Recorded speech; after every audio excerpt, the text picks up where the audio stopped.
Hello everybody and welcome back to the channel. Yeah, it's been a while.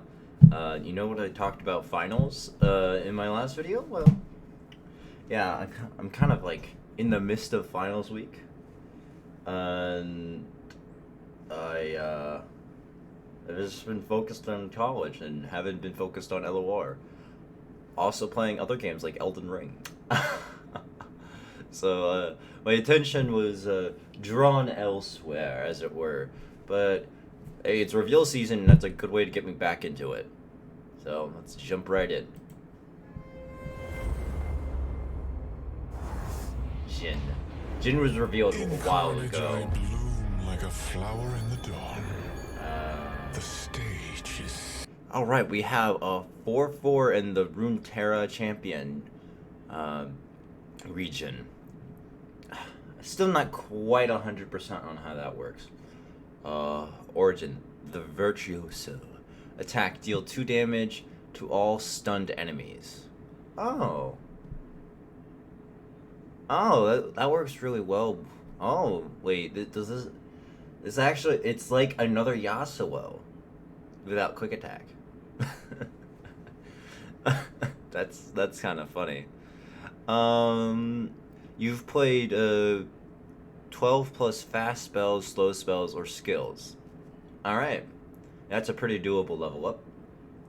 The Virtuoso. If Jhin started in your deck for every 3 fast spells, slow spells, or skills you play while you behold Jhin, play Lotus Trap. Spells or skills you play Lotus Trap. You may put any follower that has skills into your deck during deck building.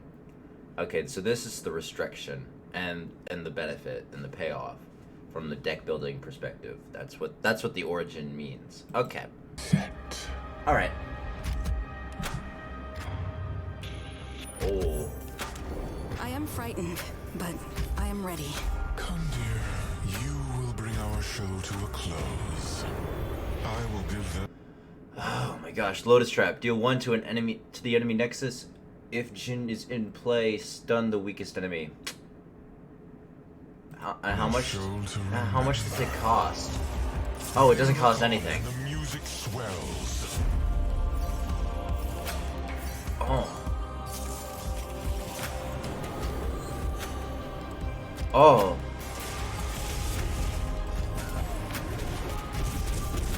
This music slaps. New star power. Oh, this is for Path of Legends.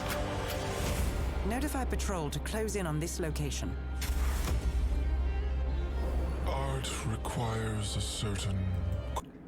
Alright, Jin's Dancing Grenade. Deal 1 to a unit, create a second bouncing in hand at the next round start. Create Jhin in your deck. Okay. A splash of crimson to elevate the scene. Oh. Wow. The audience loves you. Oh.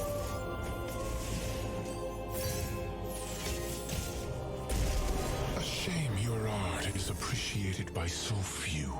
My audience need only be concerned with its ending. I have prepared something very special. Oh, that's a recall card. Oh, that's... Oh, no. Wait, how is he gaining... 8? Did I miss something? Why is he gaining +1/+1? I feel like I missed something. Oh, no, this is Path of Champions. That's why he's gaining +1/+1. Suffering is the beating heart of drama. I hear it now, the thunderous applause. We must all play. Alright, 4 mana. Oh, they didn't give him a +1/+1. Perfect. No, this is perfect. He's the 4 champion. So, of course, he must stay 4 mana, 4/4. I love it when they do this, when they make their level up not conform to the usual +1/+1. Oh my gosh. He gains quick attack and attack, deal 4 to all stun enemies and the enemy nexus. That's amazing.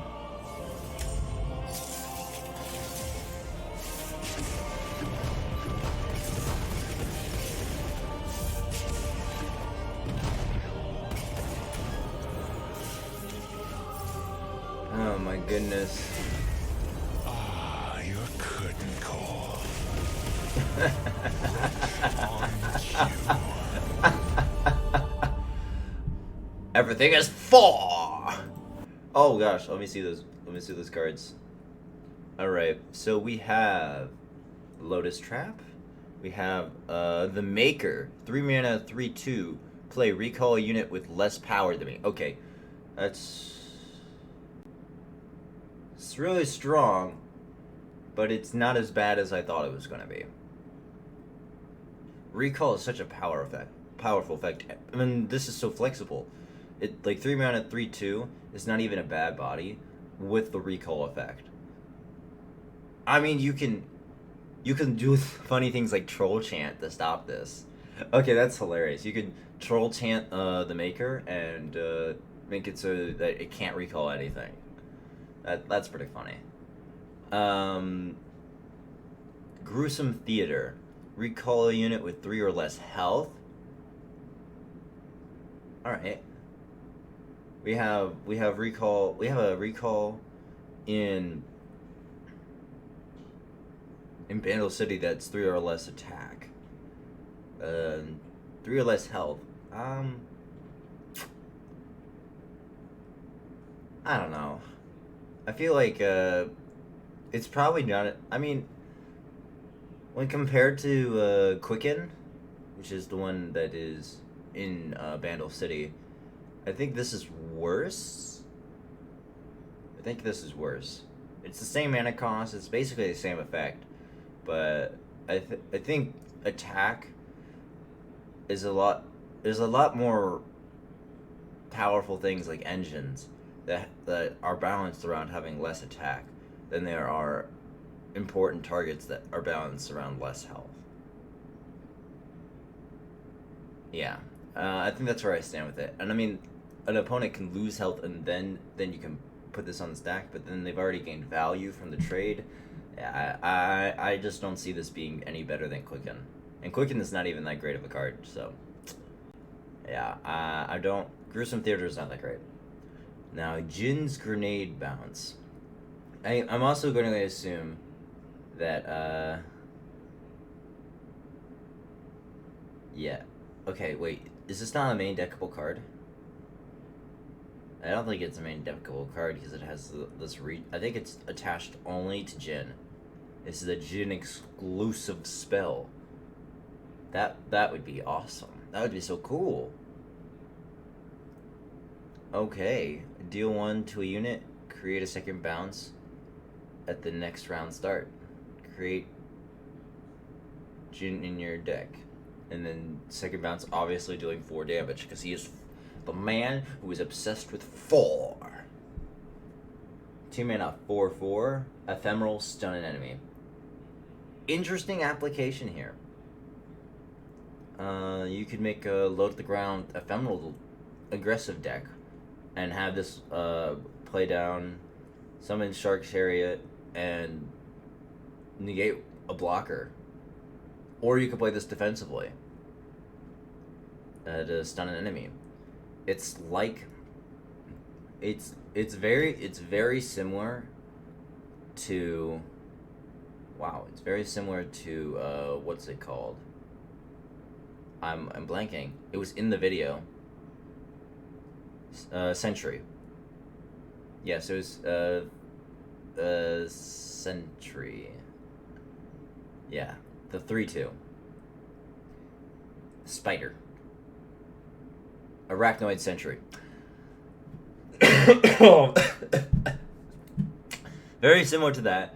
Has higher stats, but it's only there for 1 turn. Solid overall card. Now, let's jump on over to more card reveals. Alright. So we've already looked at all of these. Recall unit. Yes. Now, I actually didn't take a look at any of these other new cards, so I guess we could just jump right through them. Curtain Call, we've seen, that's his leveled up form. Gruesome, alright. Harbinger of Thralls.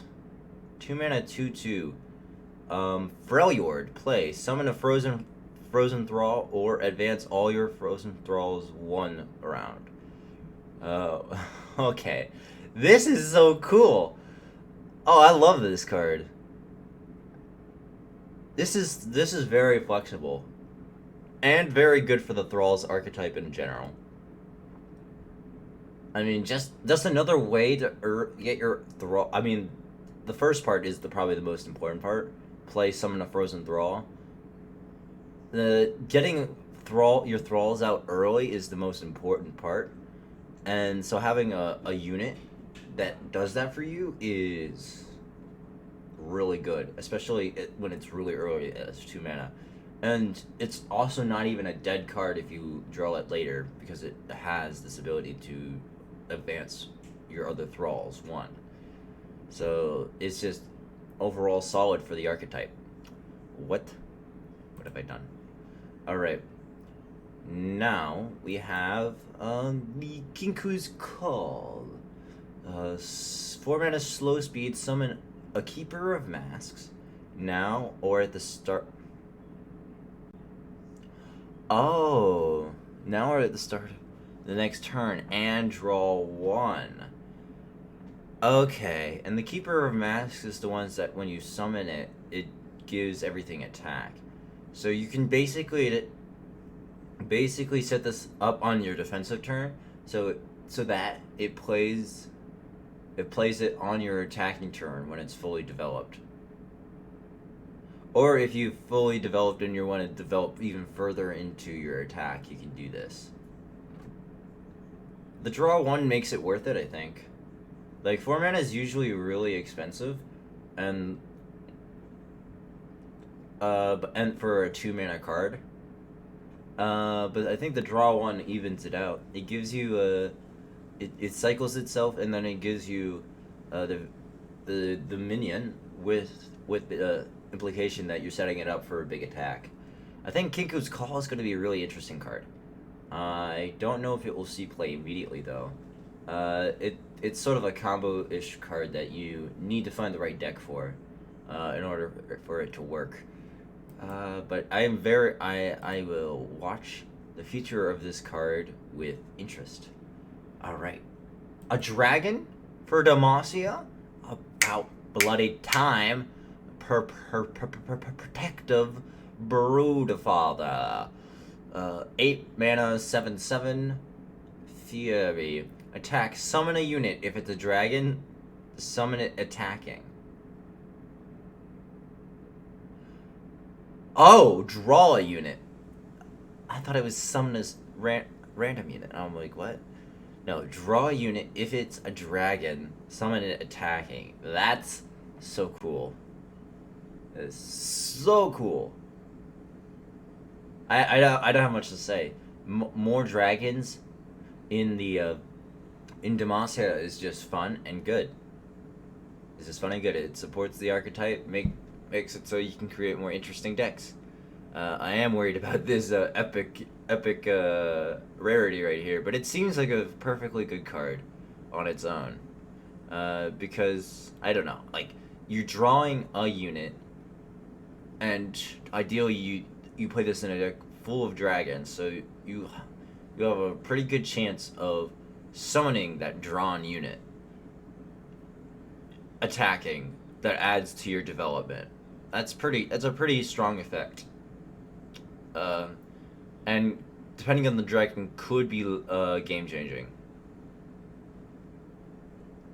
Like, what if you drew Aurelian Soul? Like, you drew Aurelian Soul and now you get to play him for free. Oh my god. No, that would be so funny. Oh, I want to see that. I want to see that happen. Alright. We've seen Stagehand. The Winding Light. 7 mana, 6/5. A little understated. Overwhelm. Alright. Nightfall. Give other allies +2/+1 and overwhelm this round. This is insane. What? Wait. What? Wait. No. You just put this in any mid-range deck. And just like any mid-range decks in existence, and this is a finisher. What? This is not... What? Give everything Overwhelm, and +2 attack and +1 health? What? And this... Why are they giving such a good card to Nightfall? Nightfall's always been on the teetering edge. This is like... Oh my god! Oh my god. I don't like this card. I think this card is too strong. Way too strong. I mean, I like the art of it. Like, look at this art. It looks amazing. The art looks great. The effect, however, is scary, and I don't like it. I don't like it at all.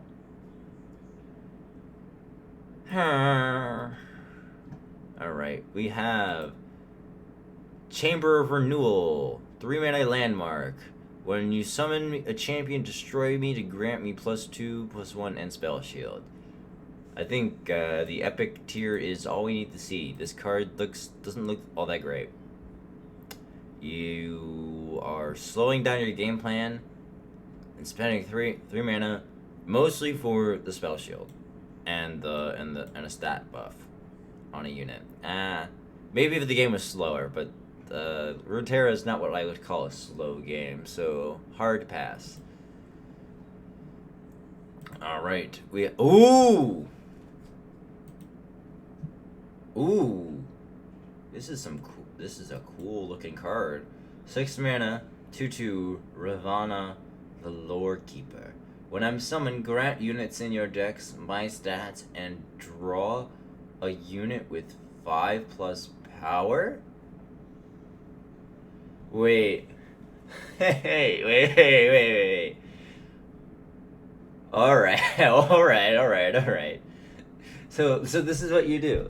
You do Hearthguard, buff her, draw her. She's a 3/3. If you play her, you get the draw again, and then buff your deck again. But it's gonna be +3/3 instead of +2/2 because of the Hearthguard. And then, oh my gosh, this is definitely been missing the deck buff archetype that Omen Hawk sort of had, that applied to that Hearthguard. It seemed like it was a very early concept for Freljord that wasn't really built up upon. Is now being touched up on. I like it, and I like this card. I imagine. No, oh wait, imagine. This would never be a good idea. But Destiny, you put Destiny's Bond on this thing, give it 8/8, turn it into a 10/10, and then buff your entire deck 10/10. Oh, this is just a funny card. I don't know how good it's going to be, like, at base. I mean, 6 mana 2/2, draw 1. It doesn't sound very good, but the implications of buffing your entire deck is just so entertaining. I love this type of card. Alright, we have the Captive Greyback, and I assume this is its skill. Alright, 4 mana, 2/3 from Noxus. Attack, I deal 3 damage to my blocker. If it is dead or gone, I deal 3 damage to the enemy Nexus instead. So basically, if it attacks unblocked, then it does 5 damage to the Nexus. If it's phantom blocked, it does 3 damage. And if if it's blocked, it does 3 damage, and then it will hit it. Alright.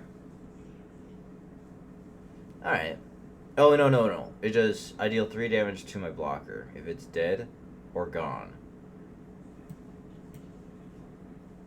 Okay, if it's gone, or how about just not there? What does gone mean? Is gone referring to, like, if you recall it? Because, like, this is kind of important, because if it doesn't threaten the initial 5 damage, then this card is not good at all. But if it does threaten the 5 damage, then it's passable. Yeah. That's where I'm at with this card. If it can't attack and threaten 5 damage unless you block it, then it isn't worth its cost of unit mana. You would rather play several different other cards, because then this card would just be too weak. In my opinion. This is my opinion. Who knows, maybe it comes out and is absolutely broken. But I mean, it works well with Jhin, and you can see the Jin's flower on it too. I don't know, man. I keep doing that. Why do I keep doing that? Alright, we have a Storm of Blades. 5 mana slow speed card. For the rest of the game, when you Blade Dance, summon another attacking blade, and then you Blade Dance once, which will be 2 in actuality. This seems a little slow for what Azir and Irelia want. It seems a little bit too slow. And Blade Dances are not that strong later on you go into the game. And can actually be detrimental in some cases. So I don't think this is going to be a great card at all. I mean, it's good that they're adding more to the Blade Dance archetype. I personally love the Blade Dance archetype. I just always thought it was just too oppressive, too strong. And it was definitely Azir that was pushing it to its limits, as well as the amount of recall protection that Ionia has. I honestly think that that's an area to look into for Riot, is the amount of recall protection that Ionia has, because we're seeing it again with decks like Ezreal, Kennen, that recently popped up again. They're so cheap, and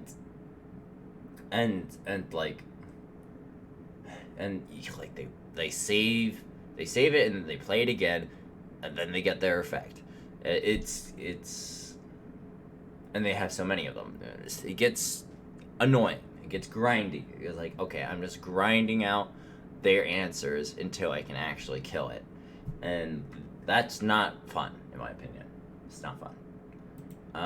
But that's not what we're here to talk about. We're here to talk about new cards. Alright, the Mega Tusk. 4 mana, 3/4. Deep. Sea monster. Once you deep, heal your allies in Nexus 3. Sounds pretty good to me. A 4 mana, 3/4 is actually a heavily underrated stat line, I think.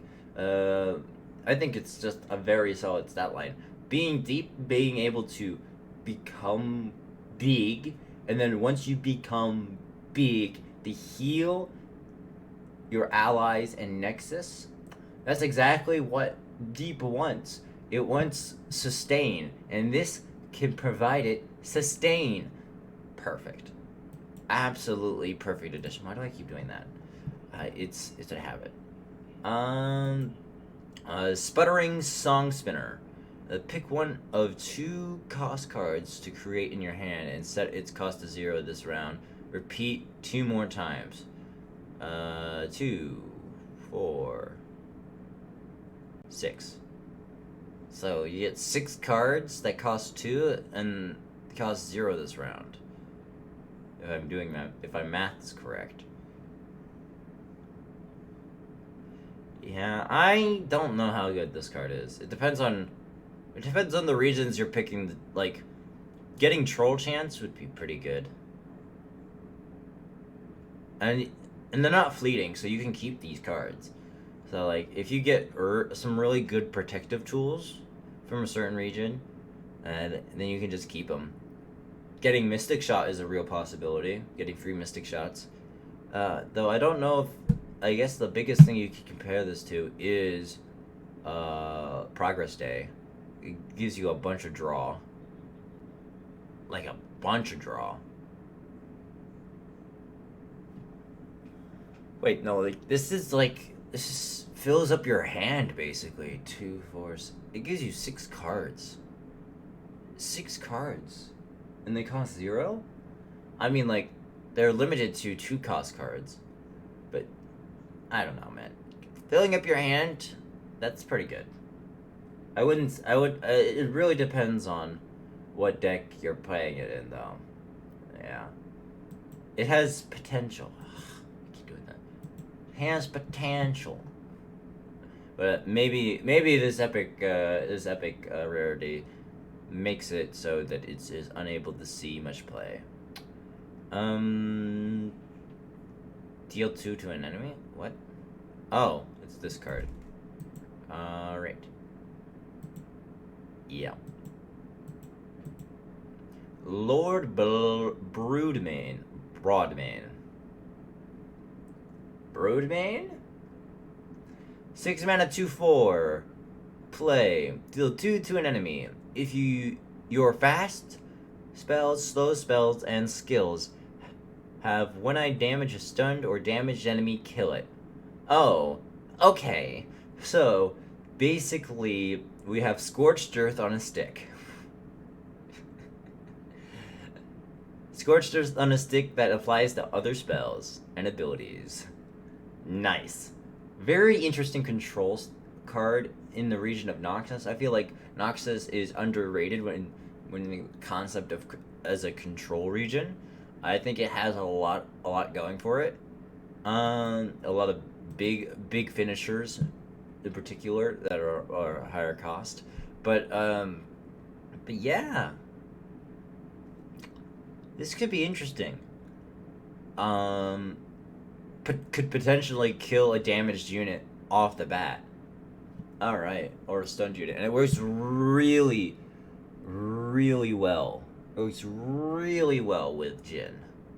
I feel like this card was printed with Jhin in mind. Yeah, I can only see this card going with Jhin. I don't see why you wouldn't put this card with Jhin. Alright, we have another Freljord card. 3 mana, 2/1, can't block, last breath, get an empty mana gem. More ramp. More ramp is good. Ramp good. Ramp that isn't absurdly strong, especially good. This isn't really super strong, but A, you can kill it with your own avalanche. B, it is free to damage unless they block it, and then you get your mana gem. So you're chipping away at your opponent for that big overwhelm finish that you have in the Freljord, or now with the new card that they printed. Yeah, this is just, I don't see anything wrong with this card. This is just a really solid card. Harrowing Return. 4 mana, slow speed. Harrowing Return. Revive an ephemeral copy of the strongest dead allied follower and give enemies -1 this round. This is a fearsome card. This card is for fearsomes. Like, what if your strongest card was Arachnoid Skitterer? The Skitterer. The thing that gives the 3/2 fearsome that gives its enemies -1. So you're basically giving -2, giving yourself a unit back and a really good attack. This is yeah, okay. This is definitely for fearsome decks. I don't know how good it will be in fearsome decks. I think it depends, but I don't think this is a bad card at all. I think it has a lot of potential. Do. And 5 mana. Slow speed. Lurk. Slow. Do 1 to anything. Rally. Oh! Wow. I mean, like, you could probably run this outside of a lurk deck as well. You don't need to run this in a lurk deck. Just the fact that you get Rally outside of Demacia is mwah. There's a reason why this costs 5 too. Oh my goodness. And it is especially good for lurk, because lurk likes to attack. The more times it attacks, the better. And this has lurk. This is a spell with lurk on it, and generally that's what Lurk really needs. It needs more spells with Lurk on it so it can actually keep its odds up and high. So this is a really good card for Lurk. Could be a good card outside of Lurk too, because just having Rally is like the most powerful concept in this game. And having it outside of just Demacio is a reason enough to consider it. I did it again. On the final card. 5 mana, 5/4, Legion Deserter. Overwhelm. I gain all... What? I gain all allied everywhere buffs. Legion Marauder. Wait. Is this to go with Legion Marauder? This is for a Legion Marauder deck. And so, like, when you have so-and-so gains this everywhere, then it would apply to him. And so you would just get really, like, if you've procced a Legion Marauder a couple times, you would get +2/+2. So it basically includes him in the Legion Marauder pool, but it can also work with other effects that are everywhere. That's really cool. This is really, really cool.